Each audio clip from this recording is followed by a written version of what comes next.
Érase una vez una niña que cursaba su primaria en una escuela pública de San José a inicios de la década de los años 90. Sus sesiones de estudio se resumían básicamente a enfocarse durante las semanas de exámenes y además sus sesiones consistían en llenar fichas donde tenía que escribir muchos nombres, listas, procesos y en el mejor de los casos llenar hojas con operaciones matemáticas. Todo esto tenía que aprendérselo de memoria sin fallar y cuando estaba lista, sin olvidar el más mínimo detalle, ahora sí, estaba lista para enfrentarse a un temido examen. Un examen en el que había que recitar, completar frases y respuestas exactamente iguales a como aparecían en un libro de texto que se consideraba sagrado y además contenía una única verdad absoluta. Tal vez para muchos de ustedes esta historia se les hace conocida, se les hace familiar, pues esa es la historia de mi vida. Así fueron mis 6 años de escuela primaria. Crecí y me formé o me deformé, todavía no lo sé, en un sistema rígido, impuesto, ajeno, donde nada de ese sistema me pertenecía, nada de ese sistema me representaba. Nada de ese sistema era cercano a mí, nada pertenecía a mi realidad. Así fueron mis años de primaria y mis años de secundaria. En ese momento ni me imaginaba la posibilidad de poder aprender de una manera diferente. No imaginaba la posibilidad de poder aprender construyendo, de aprender haciendo y mucho menos de aprender utilizando mis sentidos, de aprender sintiendo. El día de hoy quiero compartir con ustedes 3 características curiosas, tal vez ustedes no las saben, sobre los patos. Resulta que los patos tienen 6 párpados, porque tienen 3 párpados en cada uno de los ojos. Además, las plumas de los patos son tan impermeables que aunque ellos pasan una gran cantidad de su vida en el agua, su cuerpo nunca se llega a mojar.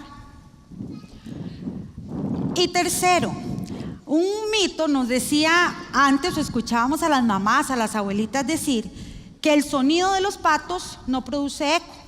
Pero ya un estudio científico demostró que eso no es cierto. El graznido de los patos sí produce eco. Quiero que busquen en las bolsitas negras que les dieron cuando ustedes ingresaron. Y ahí viene una bolsita que adentro contiene 6 piecitas de Lego. Vamos a sacar esas piezas y vamos a construir un pato. Cada uno con esas 6 piecitas va a construir su propio pato.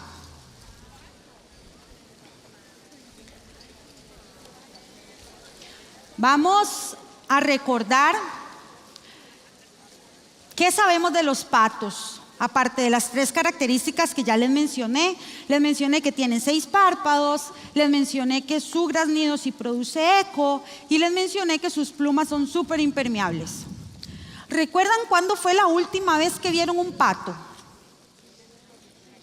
¿O dónde estaban?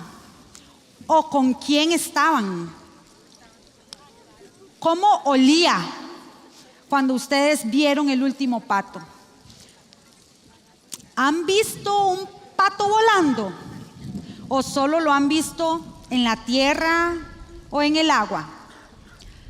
Pensemos y recordemos cuando hemos visto y cuando hemos estado cerca de un pato, ¿cuál ha sido nuestra experiencia? Esos encuentros que hemos tenido con los patitos, ¿cómo han sido? ¿Ya cómo vamos con los patitos? A ver, los de aquí. Pueden levantar el pato, los que ya lo tienen construido, pueden compartirlo con los compañeros, compañeras que tienen a la par. Muestren su pato. Veamos las diferencias y las similitudes entre nuestros patos. ¿Cuál es más bonito? ¿Cuál es más real? ¿Cuál es más el patito feo? Esto que estamos haciendo es aprender haciendo y aprender sintiendo. Es muy diferente que recibamos una clase magistral donde se nos enumeran en un pizarrón las características de un pato, a que nosotros construyamos nuestro pato. Y es que ese ya no es un pato. Este es mi pato. Y ese detalle, ese pequeño detalle, hace una gran diferencia. Eso es lo que nos da sentido de pertenencia. Eso es lo que nos permite aprender de una manera diferente. Cuando ustedes regresen ahora a su casa, posiblemente van a compartir con sus familiares o con sus amigos las características que aprendieron sobre los patos.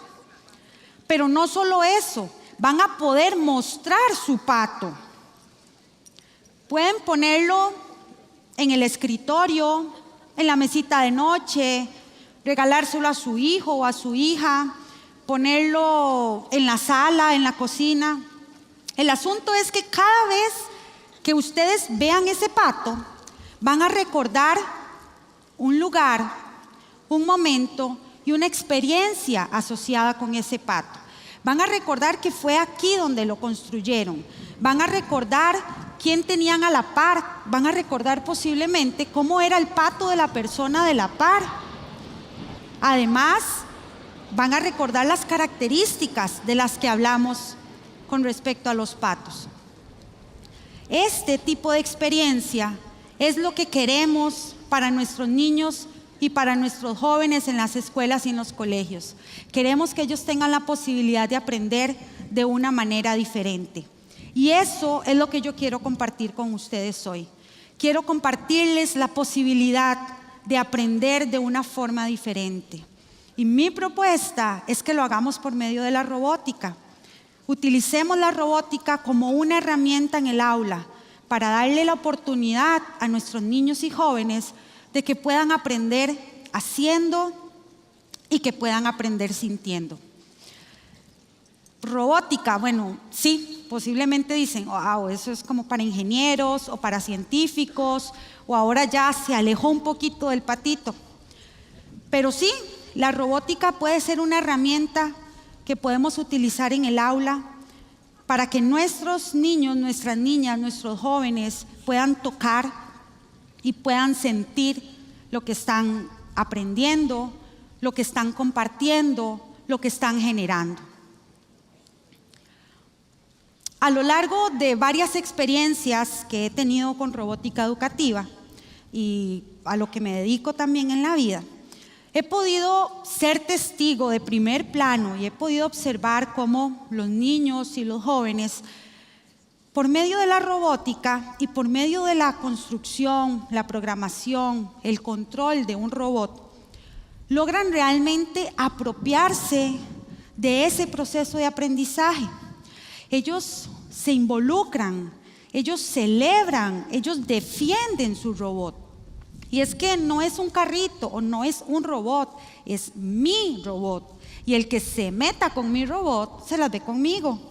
Entonces, este sentido de pertenencia hace que ellos también pertenezcan a su propio proceso de aprendizaje. La robótica la podemos utilizar, por ejemplo, para generar conocimiento en matemática, en ciencias, en física, en programación, pero también en biología. También podemos utilizarlo para enseñar idiomas, por ejemplo. Ya hemos estado un poco más familiarizados a ver robots en la industria o a escuchar de industrias, fábricas automatizadas. Ya somos un poquito más tolerantes a ver robots en el área de servicios. Cada vez los vemos ahora más en el área médica, pero ahora debemos estar también dispuestos a ver más robots en nuestras aulas. Veamos algunos ejemplos. ¿Qué podemos hacer con este asunto de la robótica? Podemos, por ejemplo, enseñar matemática. Me imagino que aquí deben haber varios profesores y profesoras de matemática. Este es un ejemplo de cómo con una construcción robótica podemos enseñarle a los niños, por ejemplo, conceptos de ángulos. Podemos construir un cocodrilo, que además es súper bonito y súper divertido, y por diferentes aperturas de la boca del cocodrilo podemos enseñarles ángulos agudos, rectos, obtusos, llanos. Y ellos, además de medirlo y además de asimilar el concepto como tal geométrico de ángulos, se están divirtiendo y están programando su robot. Si pensamos, por ejemplo, en los chicos de secundaria, podemos estudiar conceptos de física y conceptos de matemática cuando pensamos en un robot que se desplace y que tengamos que medir cuánto avanzamos con una rotación del robot. O que establezcamos, por ejemplo, una competencia o un reto. ¿Cuántas revoluciones debe dar mi robot para avanzar 1 metro? ¿O cuál va a llegar más rápido? ¿O cuál va a llegar después? Podemos utilizar también robots en el área de biología. Podemos analizar aspectos de biodiversidad. Podemos construir robots que asemejen, por ejemplo, a algunos animales y podemos estudiar diferentes características. Podemos estudiar, por ejemplo, diferentes sistemas de locomoción.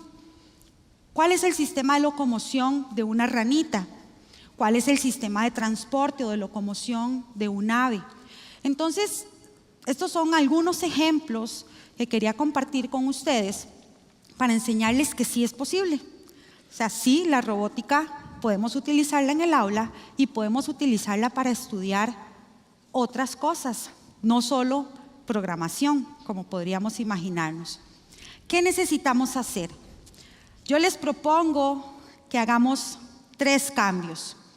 Primero, debemos migrar hacia un nuevo paradigma. ¿Qué implica esto? Esto implica una nueva forma de educar, un cambio en nuestro sistema educativo. Debemos cambiar no solo el sistema, debemos cambiar nosotros como facilitadores, debemos cambiar nosotros como padres, debemos cambiar nosotros como parte del proceso educativo. Segundo cambio, que nuestro ambiente de aprendizaje, que nuestro sistema educativo sea un sistema más colaborativo. Esto quiere decir que sea un sistema más ameno, más amoroso, más desde el sentir, un sistema menos vertical y más para todos, más horizontal. Y tercer cambio, necesitamos un sistema educativo vivo, un sistema educativo dinámico. Si estamos educando y estamos formando a seres vivos, que estamos en constante cambio, necesitamos un sistema educativo vivo también, que esté en constante cambio, en constante transformación. En este sentido, la robótica funciona como un agente catalizador que llega, se instala y genera nuevas ramificaciones en este proceso vivo. Nuestro país está listo para este cambio que les propongo. En nuestro país ya existen diferentes entornos de aprendizaje donde se trabaja con la robótica y tenemos muchos centros educativos, muchos programas que están trabajando y avanzando en el tema de la robótica. Salgamos a enseñarle al mundo una nueva forma de aprender y salgamos a mostrar nuestros patos. Muchas gracias.